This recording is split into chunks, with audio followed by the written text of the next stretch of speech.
Hello and welcome to the AgCulture Podcast, where we share insights about the future of agriculture. Each week, we dive into the stories, technology, and ideas shaping a sustainable and profitable future for farms and rural communities alike.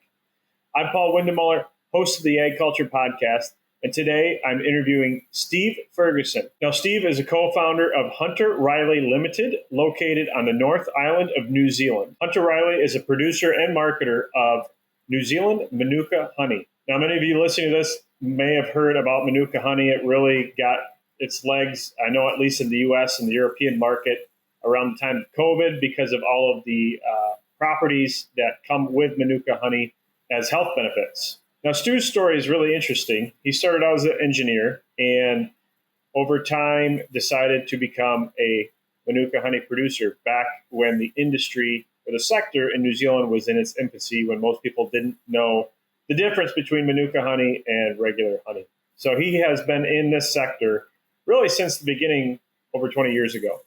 I thought he'd be a great guest to have on to talk about this interesting segment of agriculture and the challenges that it's faced as it's trying to find its legs in the global market. So listen up and enjoy this episode with Stu Ferguson.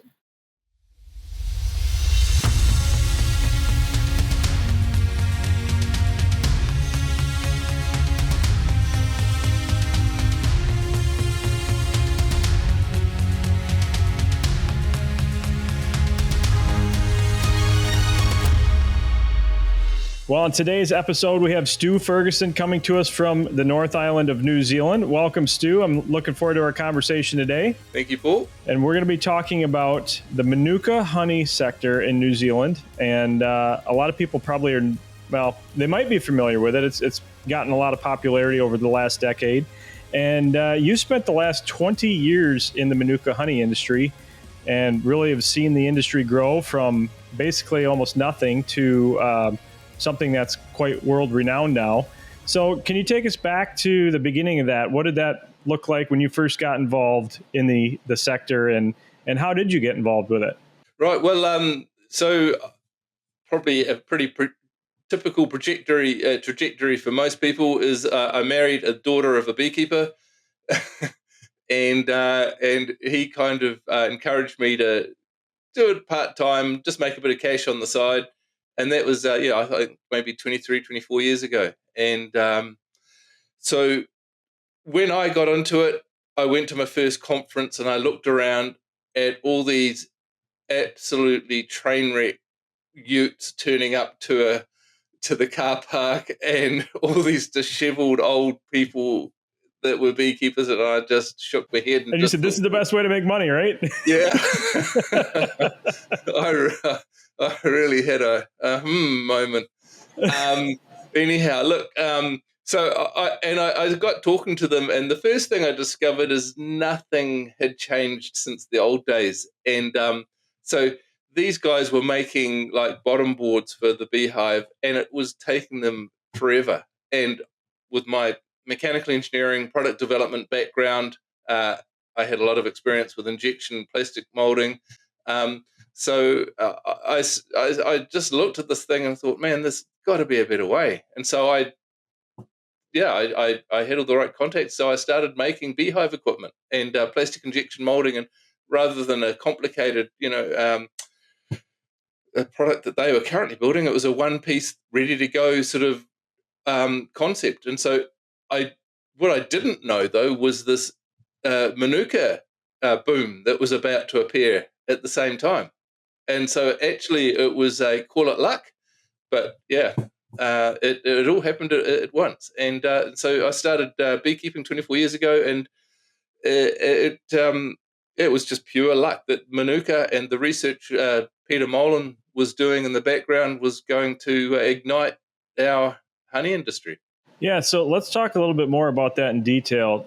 For those that might not be familiar with Manuka honey, what sets that apart from the more generic honey, commercial grade honey that you'd find anywhere else on the world market? Right. So, Manuka is unique. I mean, all honey has an antibacterial property to it, I guess, and you can put it onto wounds and so forth, and it will protect the wound for a short period, like any honey.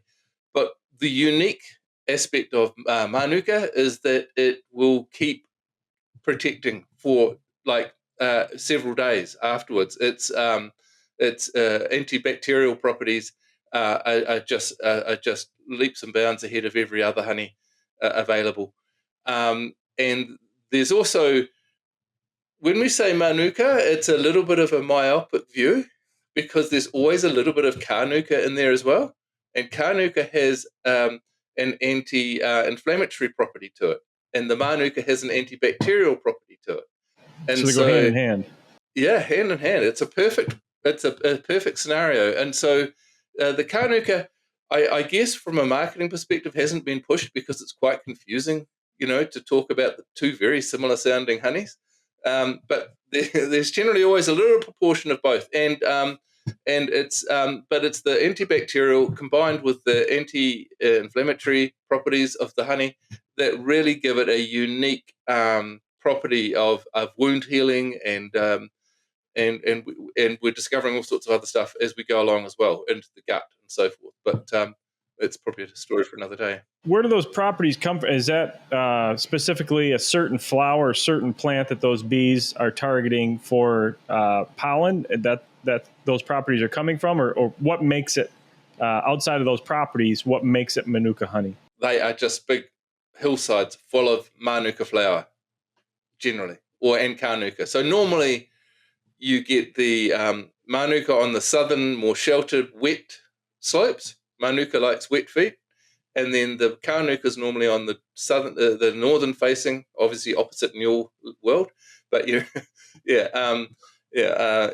on the drier slopes, and so these are the areas we target. And there's no other forage for the bees really, so that's how we target specifically Manuka and Carnuka, and then we will generally shift them from one area and then try and move the hives to another area where it's just beginning to flower. And it's a bit of a process to manage, but and we have learned to become very, very acute to weather patterns and to flowering times and all sorts of stuff to make sure that we get the maximum percentage of these honeys in our crop. Yeah, that makes sense. So, and you just said crop.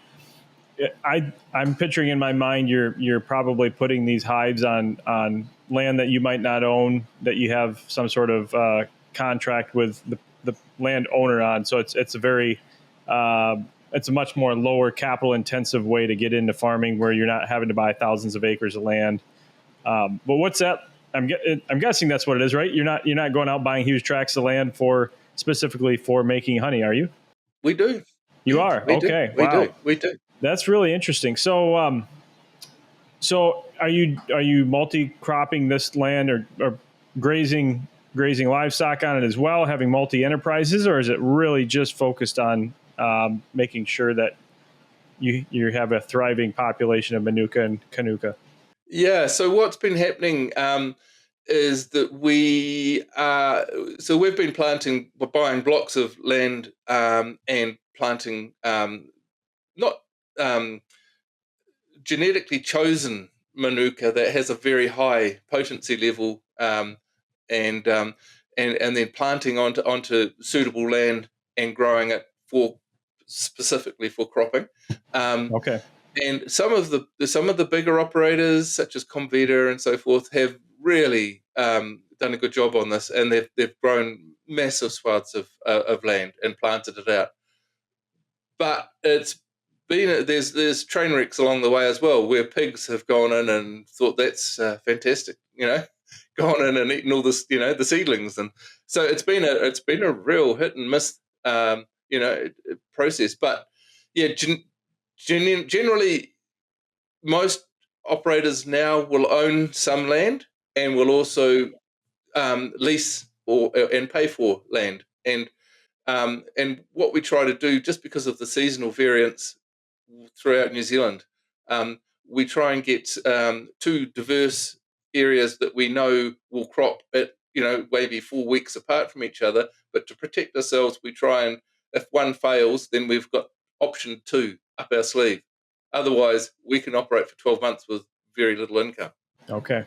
It's gambling. Interesting. It's gambling. Yeah. And most of this land, as you were saying before, you were talking about the slopes. I'm guessing it's pretty hilly land, probably not suitable for high intensity livestock or other sorts of intensive cropping, right? That's correct. Yeah, this is land that is prone to slips and so forth. It's very marginal land, a lot of rotten rock. It's not fertile, great land at all. And so a little sidetrack then. I know the carbon timber, or shouldn't even call it timber, but carbon tree market in New Zealand has had a lot of controversy around it over the last, 5 years or so. Is that one of the big competitors for that land base as well then? Oh, absolutely. Yeah. Yeah. So how's that changed what you guys have been doing? Not a massive amount. The tree guys, we can get a carbon credit for our Manuka, but it's obviously, the height and all sorts of in carbon sequestration and so forth, blah, blah, blah. But it doesn't work out, but you can get something for it. But the guys, it is happening on the land that we are farming on, and they are just spraying it and then putting trees in and pine trees in. It's a growing concern, but then also Manuka is a crop. It's also it has a sort of 20-25 year lifespan, and after that it becomes less productive. So, and a lot of the Manuka that we're seeing now is sort of nearing the upper end of its life cycle. So, it'll be interesting in the near future, because I'd say a lot of this cheap land will be turned into pine forests. Interesting. So you think that market has a better financial opportunity than the Manuka and Kanuka does moving forward potentially, or it's just they're competitive. They're just going to be competitive. Yeah, they're competitive, but it's only on our radar. It's probably be 20% on our radar, 15%. It's not a huge issue. There's so much marginal land and so many in so many areas of New Zealand that are so remote, that it's not a huge concern at this moment. And is most of the Manuka that's grown commercially then on the North Island, South Island, or all over the country? Generally, I don't know much about the South Island. I know there is a lot in the North Island, especially further up north, in the warmer areas. There's big tracts up there, and central plateau in the middle of the North Island. For whatever reason, it produces very high quality Manuka. And there was talk about the gold content in the ground and all sorts of stuff like that, but I'm sure that's just a story. But anyhow, so the central plateau has a lot of planting, and the east coast and far north, there's some big blocks up there. And I think, for instance, Comvita are almost they're like 60%. Well, they've got a good portion of their they're self-sufficient with regards to Manuka production, and they can produce very high quality Manuka on their self-planted land plots now. So you mentioned early on when you went to your first conference, there was it sounded like a bunch of one-man band type of operations that were just doing it on a wing and a prayer, and that's probably from talking to you previously, sounds like it's really changed and the industry is consolidated in the country, and there's some pretty big players that have gotten into the industry. And can you describe how that's changed and the consolidations happened and what that's done for the sector? And then beyond that, I'd like to talk about what that's done, from a global perspective in the market. Yeah. So look here, as I said, when we started, that was a lot of one-man bands. There were some larger players, that had, I think Tweeddales were one crowd up in the Central Plateau. They had like 20,000 hives. Even they've been sort of New Zealand's biggest producer for years. And then all of a sudden, when the money entered, you saw at the conferences, it was most notable.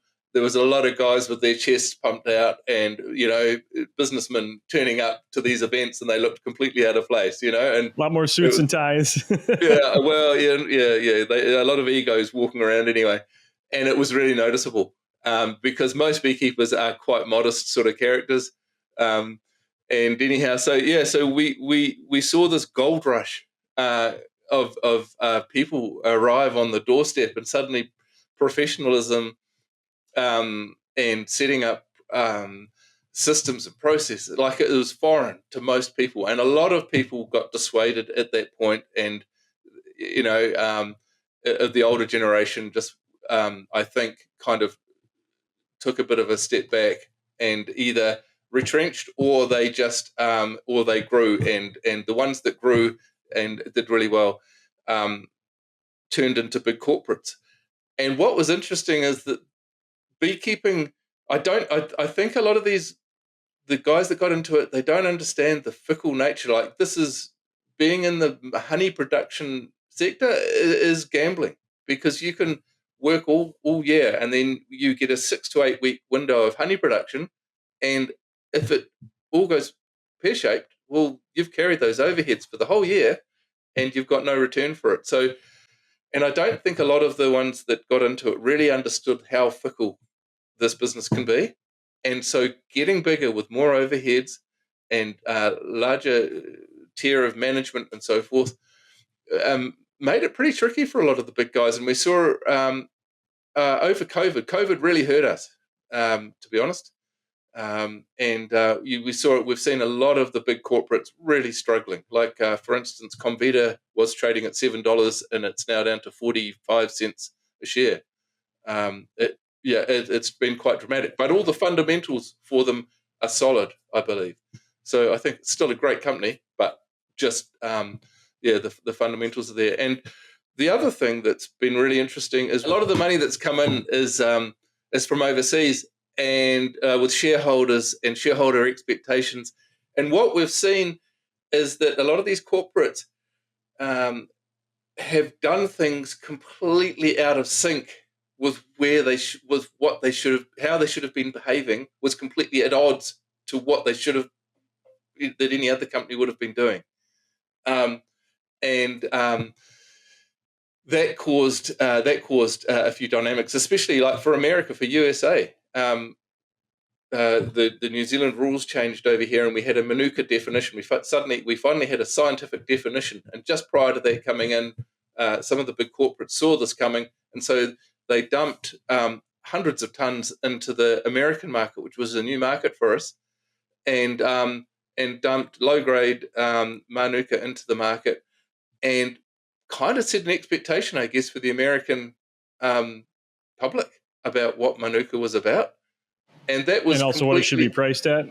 And what it should be priced at. And it was just the most fatal, and that was just such a fatal flaw. And there was behaviour like that happened. And so we've got a very poor track record of being cohesive, one market body type organisation that can say, all right, strategically we should operate like this. And I assume that fracture has come about because we've got the overseas corporates, and then we've still got mum and dad operators, operating, and we've got this complete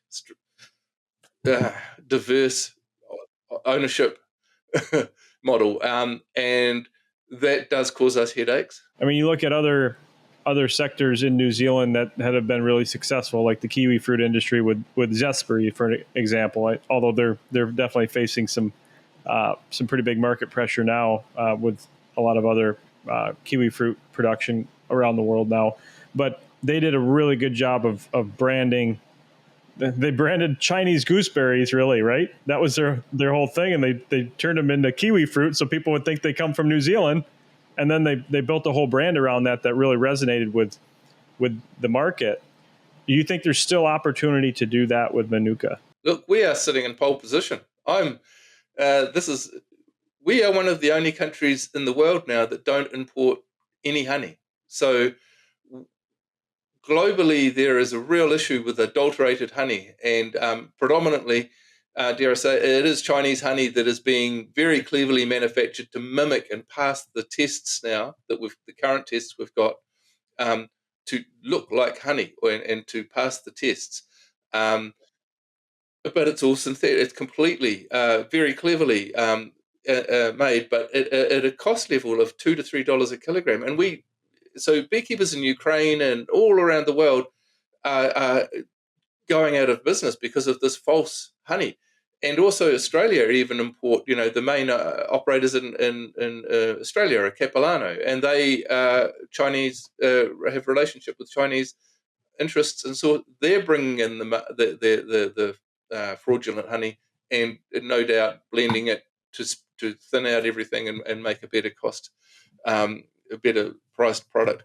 But so we've got, let alone the Manuka, we've got this badge we can wear quite proudly that we don't have adulterated honey coming in and sell to the world. So I think that's a huge coup for us, and we should be singing from the rooftops about it. The Manuka aspect of it is great as well, and we've also got Kanuka sitting in the background that has a lot of medicinal uses for skin, eczema, and so forth like this. So and yeah, we just need to organize ourselves to have very constructive conversations around how we market all this. So and we're in the middle of that. We've next week we are in the thick of it, talking about how we structure ourselves to do this. So we're aware of our potential.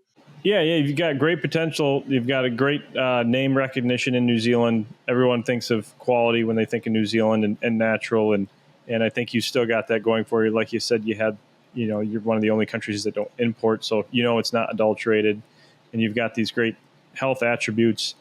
How do you, what ideas do you have to put all that together to really bring a coherent message to the market? In your mind, how does that work? So the first thing we need to do is we need to, and this is the dirty word right now, but we need to get a levy, and we need to somehow leverage off the fact that we can aren't adulterated. All of us sign up to the fact that, yep, we're going to send honey out and it's going to have a badge on it that says it's unadulterated, and we all pay a small amount.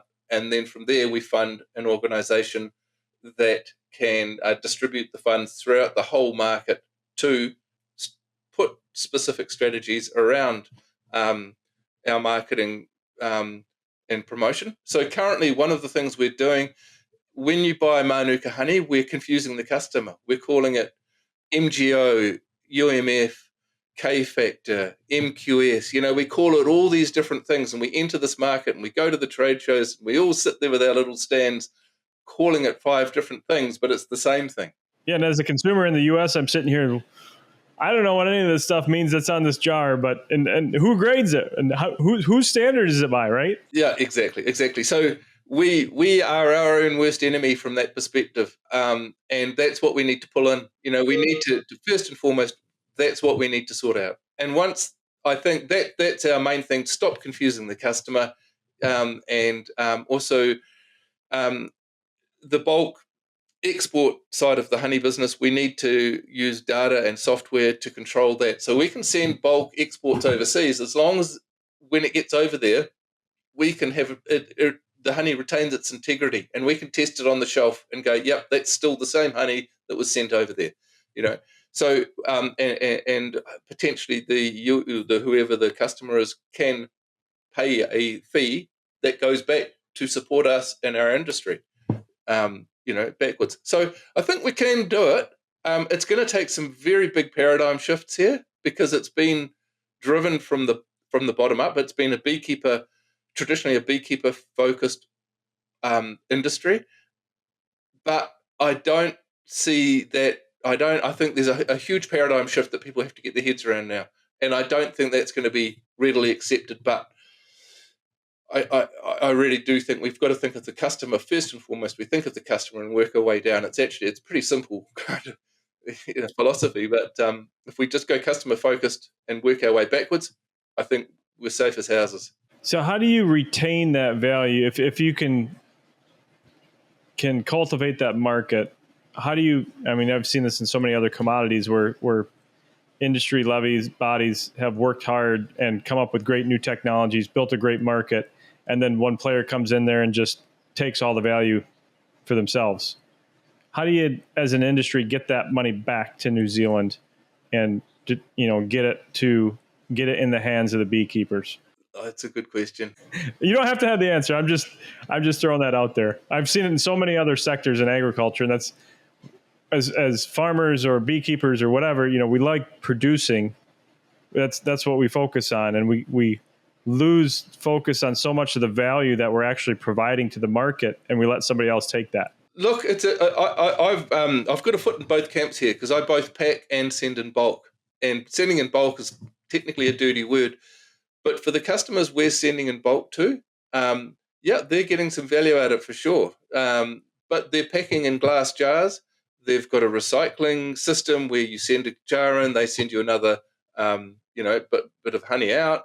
It's very German type ethos here, and we don't want to send glass from New Zealand, because otherwise we have to import it, pack it, then export the glass again, and it doesn't make a lot of sense to do that from my perspective. So we are apportioning off a bit of value to overseas customers, but then again, my gut instinct is that if you look at the actual amount that, so for instance, Comvita make from having feet on the ground overseas and having people tripped around all their markets and take, and monitor the product, and having warehouses and third-party logistics, all that sort of overhead that goes along with doing that, compared to using someone and getting them to take responsibility for all that aspect of it, I'd kind of argue that actually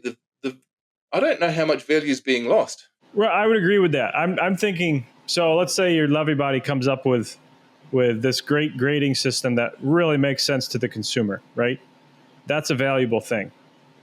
Now, how do you get that as you're shipping that bulk product maybe over to the U.S. market, having it packaged here, and following that grade through the whole supply chain, and get to the point where that consumer understands what it is that they're actually buying, is willing to pay more for it. The value that is being brought through that whole supply chain is the value that was created with the grading system, right? Which if the levy body that the producers paid for built that, then how do you extract that back and not have it stop, at the person selling it at retail? I guess that's the value that I'm thinking of. You're going to have other players along the supply chain that are adding value to the product if you're sending it out in bulk. But those type of tools like that you're really building your market off of, how are you going to retain that? That's the thing that I guess I'm asking. It's a good question. I'm not 100% sure how we do that at this point. So one of the things we're using to trace, to keep the integrity of the product, is that we are using a lot of software now, which I would have never thought in a million years that we would be doing. But we're monitoring everything from the hive right through to the whole system. And when we export, we have to generally put certain types of honey together depending on what the customer wants, test it, and we know a very specific profile of that honey when it's sent out. And then and then we've got a crowd called the UMF organization, and they will go around and they will take honey off shelves and check that honey overseas and make sure that is true to label. If it's not, they'll inform the retailer and let them know that these honeys here don't match up to what they're paying. So I guess if we had more feet on the ground overseas, and we don't necessarily need more, we just need to be more, it would be more efficient. If everyone decided to join the band, so to speak, then we could retain the value by making sure that no one undercuts. Like, you can't put these labels on, it's not true Manuka. We need to go to the markets, not as individual Manuka producers. We need to go to the market as a marketing body, so to speak, and say, hey, this is what it looks like. This is the true thing. These are the people that come and will come and interrogate your product on the shelf and make sure it's true to label. If it's not, then you can't market it. So how that works out, and how laws transfer over to other countries and all that sort of stuff, I don't know. But it is a tricky one. But I guess that's the vision that I've potentially got right now, is that's how we retain the value and the integrity of the product. And if we can do that, then I think we've got a good chance. And because we've got our lovely cousins over in Australia who are out there selling Manuka around, and they're pretty audacious with some of the stuff they get up to. And they do have some Manuka, right? They do have, but they've got something like 42 or 46 varieties of Manuka, whereas we have one. So I've tasted the Australian Manuka and high grade Manuka, and what they call Manuka. It doesn't taste, the flavor profiles, nothing. I couldn't distinguish I was eating a high grade Manuka, and they were so proud of it, and I was just like, this isn't Manuka, so yeah, we've got some, we need to rein that in. I think that on Tasmania they have Manuka, but the rest of it, they've got a huge variety of different bushes that are all from the similar family, but they're all Leptospermum, but they're not, Leptospermum scoparium, which is the unique bush we have. So we can genetically identify our New Zealand Manuka now from Australian Manuka. There are very, very, very obvious markers between the two. And that's only recently happened, that that research has only been recently released. So we have a way of protecting it. Whether we go down the route of like the champagne business, so that's been a lot of the talk here, that we should be like champagne and we should try and retain the value and only send out packaged product. But that doesn't work in every instance with this particular product. And I think if we can retain the value, I think there's a demand supply issue here as well. We've had oversupply. COVID really stuffed us up. That really hurt us. And so we ended up getting a bit of a stockpile of Manuka, but that's been worked through now, and we're on the very tail end of that. So you're going to see demand supplies return to traditional levels, if not slightly deficient. We've only got 400 to 500,000 hives now. Pre-COVID, we were 1 million hives. Oh wow! So there's a massive adjustment, and what we've got to manage is that we don't have another gold rush. We don't have another, the prices go up and then every man in his job jumps back in, because we do have a lot of what I call zombie beekeeping operations now, where previous commercial beekeepers have now shrunk down to 200-300 hives, and they have a day job, but they've got all the equipment, they've got all the resource sitting there ready to go again should it kick off. Yeah. So we've got some really interesting dynamics to contend with here. Yeah, that'll be really interesting to see over the next few years here how that all turns out. And I think when I was in New Zealand in February, I talked about this to a couple of people while I was there, and thought it was a really fascinating sector of agriculture, and just a fascinating time in the sector itself, trying to work out these issues, right? Work out how do you differentiate a vastly superior product in a market with a lot of noise in it globally, because you guys are shipping 98% of the Manuka out of the country, most likely.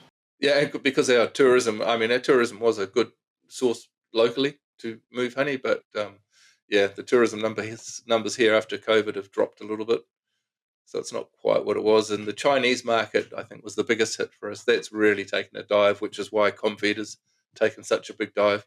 They've really invested heavily in China, and they should have probably been a bit more diversified and just stuck to the marketing. They do marketing brilliantly. They should have just stuck to that and not worried about being vertically integrated. There's enough integrity, in the system for them not to be vertically integrated. But however, that's a decision for their board. Well, Stu, Any other wise words of advice for anyone looking at getting into the industry or looking at working in the industry somehow? Yeah, look, if you want a dynamic, non-stop changing an environment to work in, I mean, it is the most dynamic of all the industries I've ever worked in. This, you can put a pole in the ground and say, this is how it is, take your hand off and it will shoot. It will just disappear. It is constant evolution, and it's exciting. And the software side of it, and the aspects of technology that are entering into the system now, I'm amazed. It's a great industry, but it's hard work. It's really hard work, and it is nearly gambling. But if you're in for all that high adrenaline stuff, and enjoy good hard work, and I think there is a huge opportunity here for some very smart people to make a difference right now. With some really good leadership skills. I think we still lack probably a bit of leadership. If you had some really high level thinking leadership skills, well, then that's the type of direction. That's the kind of skill base we need right now. We're still young. We're Zespri 10 years ago, if you like, or yeah.